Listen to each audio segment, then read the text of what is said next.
Hey everyone, welcome back to First-Hand Globetrotting. If you fly a lot, chances are you've had delayed flights that have caused you headaches.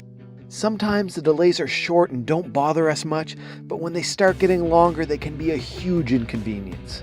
It can even end up costing you money if you miss out on prepaid activities, connecting flights, or waste part of your vacation. But what can you do? Well, in some situations you can actually get financial compensation if your flight's delayed. In this video, I'll tell you about when you can claim compensation money and how you submit a claim. So let's start with the basics. The rules that cover you are called the European Union's Flight Compensation Regulation. As you can probably guess from the name, it covers flights that either depart from or arrive in the EU. Basically, there are two ways these regulations will apply to you.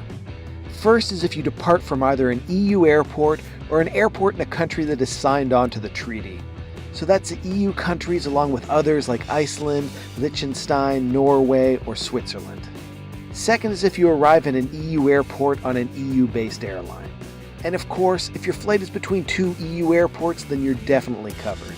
So now that you know if your flight may be eligible for compensation, let's get into the important stuff. How much do you need to be delayed to get money, and how much will you get? Well, this is where things start to get a little bit more confusing, but essentially there are three different cases. The first case is if your flight is less than 1,500 kilometers.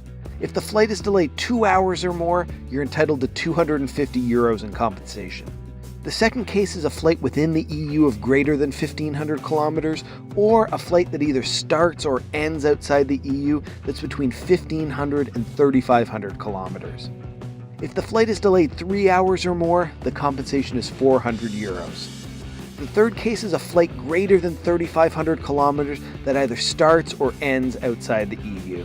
In that case, if the flight's delayed 4 hours or more, you get 600 euros in compensation.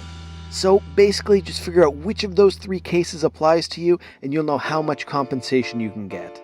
In some situations, you can also get partial compensation if the delays were shorter than the times I mentioned, but this gives you a pretty good idea of what you can be guaranteed.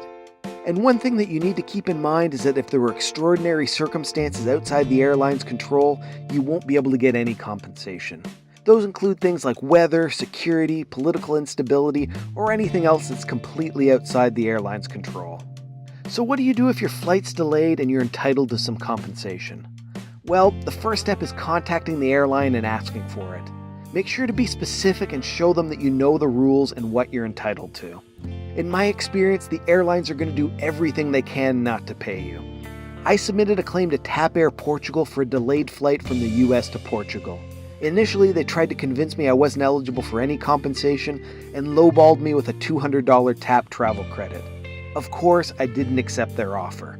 It took me 4 years, yes, you heard me right, 4 years of communicating with TAP before they finally paid me the 600 euros I was owed. I have no idea if other airlines are as stubborn as TAP, but be prepared that it may not be a quick process. If you need to, you can take some action if the airline refuses to pay you. The first option is to submit a claim to the national enforcement body that oversees the regulations. The second option is to take the airline to court and to try to force them to pay. Both of these things depend a lot on what country the airline is from, and they can get pretty complicated. Luckily, I never had to use either of those approaches, and all my communication was directly with the airline. So that's it. You know about your compensation options if you have an EU flight that's delayed. From my experience, it's not going to be easy to get the money you deserve from the airlines, but in the end, they're legally obligated to pay up. If you have any questions, let me know in the comments. And don't forget to subscribe to my channel, click the like button, and share the video with your friends. On Twitter, I'm First-Hand Globe. On Instagram, I'm First-Hand Globetrotting, so make sure to follow me on there.